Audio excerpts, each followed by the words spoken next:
നമസ്കാരം, മലയാളി വാർത്തയിലേക്ക് സ്വാഗതം. അങ്ങനെ പാർലമെന്ററി പാർട്ടിയിൽ നിന്ന് ഒഴിവാക്കാനായി സ്പീക്കർക്ക് കോൺഗ്രസ് കത്ത് കൊടുക്കുന്നതോടെ എന്തായിരിക്കും രാഹുൽ മാങ്കൂട്ടത്തിന്റെ ഇനി അങ്ങോട്ടുള്ള നീക്കം? രാഹുൽ മാങ്കൂട്ടത്തിൽ ഇതോടുകൂടി തന്നെ സ്വതന്ത്ര അംഗമായി മാറുമെന്നാണ് റിപ്പോർട്ടുകൾ. സഭ ചേരുന്ന അവസരങ്ങളിൽ 1 മിനിറ്റിൽ കൂടുതൽ പ്രസംഗിക്കാൻ അവസരം ലഭിക്കില്ല. ഇപ്പോഴത്തെ സീറ്റും മാറിയേക്കാം എന്നുള്ള സൂചനകളും വരുന്നുണ്ട്. നിയമസഭാ സമിതികളിൽ നിന്ന് നീക്കുന്നതിനും കോൺഗ്രസിന്റെ പരിഗണനയിലാണ്. പാർലമെന്ററി പാർട്ടിയിൽ നിന്ന് ഒഴിവാക്കുമ്പോൾ കോൺഗ്രസിന്റെ വിപ്പ് രാഹുലിനെ ബാധകമാകില്ല. സഭയിൽ സ്വീകരിക്കേണ്ട തുടർ നടപടികളുടെ കാര്യത്തിൽ നിയമോപദേശം തേടും. ഗുരുതര ലൈംഗിക ആരോപണങ്ങൾ നേരിടുന്ന പാലക്കാട്ടെ യുവ MLA കോൺഗ്രസിന്റെ പ്രാഥമിക അംഗത്വത്തിൽ നിന്ന് ഇന്നലെയാണ് സസ്പെൻഡ് ചെയ്തത്. കോൺഗ്രസ് പാർലമെന്ററി പാർട്ടിയിൽ നിന്ന് ഒഴിവാക്കുകയും ചെയ്തു. യൂത്ത് കോൺഗ്രസ് അധ്യക്ഷ സ്ഥാനത്ത് നിന്ന് നീക്കിയതിന് പിന്നാലെയാണ് ഈ രണ്ടാം ഘട്ട നടപടികൾ. KPCC പ്രസിഡന്റ് സണ്ണി ജോസഫാണ് തീരുമാനം പ്രഖ്യാപിച്ചത്. കൂടുതൽ ശബ്ദരേഖകളും ചാറ്റുകളും പുറത്തുവന്ന സാഹചര്യത്തിൽ MLA സ്ഥാനത്ത് നിന്ന് രാജിവെപ്പിക്കാനാണ് ആദ്യം ആലോചിച്ചതെങ്കിലും പാർട്ടി പാലക്കാട്ടെ ഉപതെരഞ്ഞെടുപ്പ് ഉണ്ടാകാനുള്ള സാധ്യത കണക്കിലെടുത്ത് അത് വേണ്ടെന്ന് വെച്ചു. രാജിക്ക് രാഹുലും വഴങ്ങിയിരുന്നില്ല. പാർട്ടി തീരുമാനത്തോട് പ്രതികരിച്ചിട്ടുമില്ല. രാഹുൽ മാങ്കൂട്ടത്തിനെ കോൺഗ്രസ് പാർട്ടിയിൽ നിന്ന് സസ്പെൻഡ് ചെയ്ത് തൽക്കാലം മുഖം രക്ഷിച്ച കോൺഗ്രസിന് മുന്നിൽ വെല്ലുവിളികൾ ഇനി അങ്ങോട്ട് ഏറെയാണ്. രാഹുൽ വിഷയം കോൺഗ്രസിന്റെ സമരാവേശങ്ങളെ ശരിക്കും കെടുത്തിയിട്ടുണ്ട് എന്നതാണ് വസ്തുത. മറുവശത്ത് രാഹുലിന്റെ വീഴ്ചയിൽ CPM വളരെ സന്തോഷത്തിലാണ്. MLA സ്ഥാനം രാജിവെക്കുന്ന രാഹുൽ മാങ്കൂട്ടത്തിനേക്കാൾ CPMന് താല്പര്യം രാജിവെക്കാത്ത രാഹുലിനെയാണ്. കാരണം ഈ വിഷയം നിയമസഭാ തെരഞ്ഞെടുപ്പ് വരെ ഇടയ്ക്കിടെ കത്തിച്ചു നിർത്താൻ CPM ശ്രമിക്കും. ഇതിനുള്ള മരുന്നുകൾ രാഹുൽ തന്നെ ഉണ്ടാക്കി കൊടുത്തിട്ടുണ്ടാകുമെന്നാണ് നിഗമനം. ഇപ്പോഴത്തെ സംഭവങ്ങളുടെ ബാക്കി പത്രമായി ശബ്ദരേഖകൾ അടക്കം ഇനിയും പുറത്തു വന്നാൽ അത്ഭുതപ്പെടാനില്ല. അതുകൊണ്ട് തന്നെ രാഹുൽ രാജിവെക്കാത്തതിൽ CPMും ഉള്ളിൽ ചിരിക്കുകയാണ്.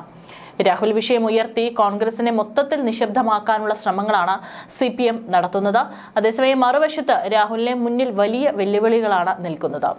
ഇതുവരെ പുറത്തുവന്ന ഓഡിയോ സന്ദേശങ്ങളിൽ അവന്തികയുടെ വിഷയത്തിൽ മാത്രമാണ് മാങ്കൂട്ടം പ്രതികരിച്ചിട്ടുള്ളത്. അതുകൊണ്ട് തന്നെ പൊതുസമൂഹത്തിന്റെ മുന്നിൽ വിഷയം ഇപ്പോഴും സംശയങ്ങൾ നിലനിൽക്കുകയാണ്. ഇതിനെ മറികടക്കാനുള്ള മാർഗങ്ങളെ കുറിച്ചാണ് രാഹുലിന്റെ ടീം ശ്രമം നടത്തുന്നത്.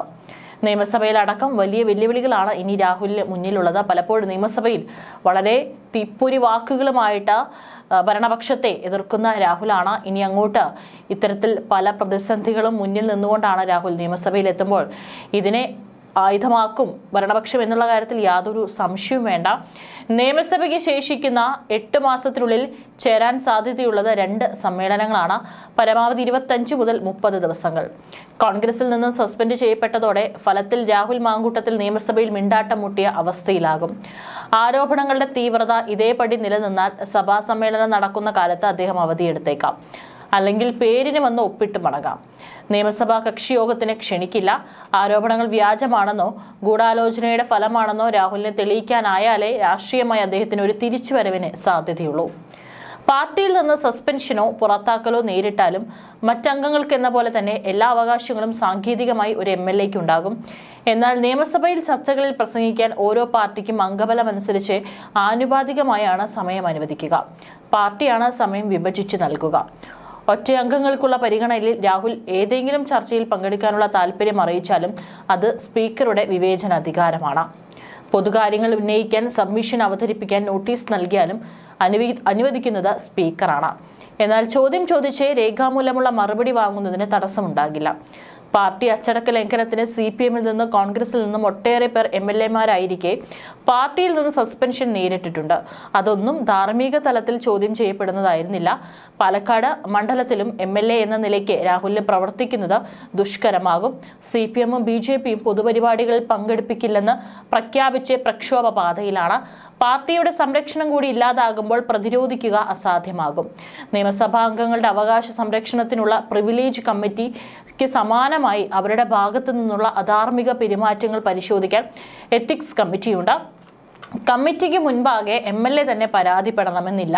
ആർക്കും പരാതി നൽകാം. നേരത്തെ ഗൗരിയമ്മയ്ക്കെതിരെയും കന്യാസ്ത്രീകൾക്കെതിരെയും അപകീർത്തികരമായ പ്രസ്താവന നടത്തിയതിനെ PC ജോർജിനെ സമിതി 2 പ്രാവശ്യം താക്കീത് ചെയ്തിട്ടുണ്ട്. സമീപകാലത്ത് കോൺഗ്രസിൽ മറ്റാർക്കും ഉണ്ടാകാത്ത പതനമാണ് രാഹുൽ മാങ്കൂട്ടത്തിന്റേത്. ഉയർച്ചയുടെ വേഗം കൂടിയപ്പോൾ പതനത്തിന്റെ ആഴവും കൂടി. സാങ്കേതികത്വം പറഞ്ഞ് MLA ആയി തുടരുന്നുണ്ടെങ്കിലും സസ്പെൻഷൻ നേരിട്ടതോടെ പാർട്ടിയുടെ സംരക്ഷണമില്ലാത്ത MLA ആയി രാഹുൽ മാറും. KSU പ്രവർത്തനം തുടങ്ങി 17ാം വർഷമാണ് രാഹുൽ യൂത്ത് കോൺഗ്രസ് സംസ്ഥാന പ്രസിഡന്റായത്. സംസ്ഥാനത്തെ പാർട്ടി ആകെ പ്രചാരണത്തിനിറങ്ങി MLA ആക്കി. 2006-ൽ KSUവിൽ അംഗമായ രാഹുൽ ആദ്യം I ഗ്രൂപ്പിലായിരുന്നു.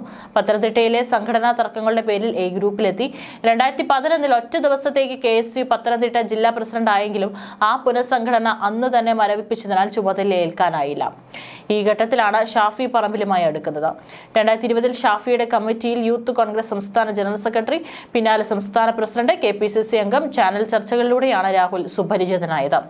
ഇത്തരം ചർച്ചകളിൽ പതിവുള്ള ബഹളത്തിന് നിൽക്കാതെ മികവോടെ കാര്യങ്ങൾ അവതരിപ്പിക്കുന്ന രാഹുലിന്റെ വാക്ചാതുരിക്ക് ആരാധകരെ ലഭിച്ചു.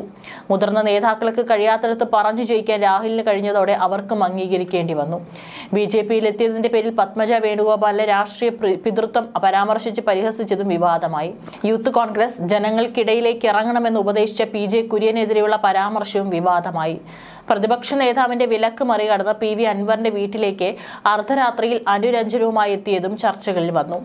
യൂത്ത് കോൺഗ്രസ് അധ്യക്ഷ സ്ഥാനത്തെത്തിയപ്പോൾ വ്യാജ വോട്ട് ചേർത്ത് ജയിച്ചെന്ന പ്രചാരണവും അന്വേഷണവും ഉണ്ടായി. കേസ് ആവിയായതോടെ വീണ്ടും കരുത്തനായി. ഷാഫി പറമ്പിൽ വടകരയിൽ സ്ഥാനാർത്ഥിയായപ്പോൾ പകരക്കാരൻ എന്ന നിലയ്ക്ക് ഷാഫി തന്നെ രാഹുലിനെ ഉയർത്തിക്കാട്ടി. ലൈംഗിക ആരോപണം നേരിടുന്ന രാഹുൽ മാങ്കൂട്ടത്തിനെതിരെ നിലവിൽ ഒരിടത്തും ഔദ്യോഗിക പരാതിയില്ല. ഇരകളാക്കപ്പെട്ടവർ പരാതിയുമായി പോലീസിനെ സമീപിച്ചിട്ടുമില്ല.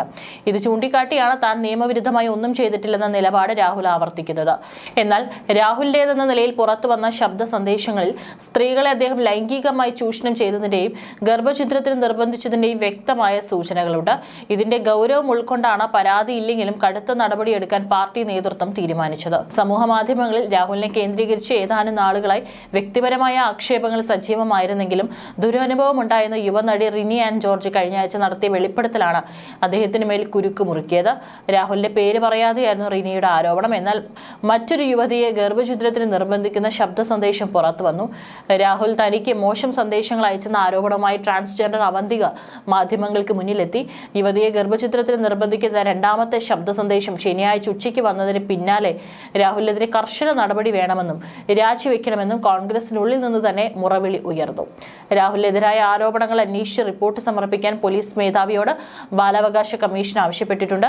നിർബന്ധിത ഗർഭഛിദ്രത്തിന് സമ്മർദ്ദം ചെലുത്തിയ രാഹുൽ ഗർഭസ്ഥ ശിശുവിന്റെ ജീവിക്കാനുള്ള അവകാശം ലംഘിച്ചെന്ന് കാട്ടി എറണാകുളം സ്വദേശി ഷിൻഡോ സെബാസ്റ്റ്യൻ നൽകിയ പരാതിയാണ് കമ്മീഷൻ DGPക്ക് കൈമാറിയത്. 2 ആഴ്ചയ്ക്കകം റിപ്പോർട്ട് നൽകാനാണ് നിർദ്ദേശം. സംഭവത്തിൽ വനിതാ കമ്മീഷൻ സ്വമേധയെ ഇടപെട്ടിട്ടുണ്ട്. കേസ് രജിസ്റ്റർ ചെയ്ത് അന്വേഷണം നടത്തി റിപ്പോർട്ട് നൽകാൻ കമ്മീഷനിലെ ഡയറക്ടറെ ചുമതലപ്പെടുത്തി. റിപ്പോർട്ട് ലഭിച്ച ശേഷം തുടർ നടപടി സ്വീകരിക്കും.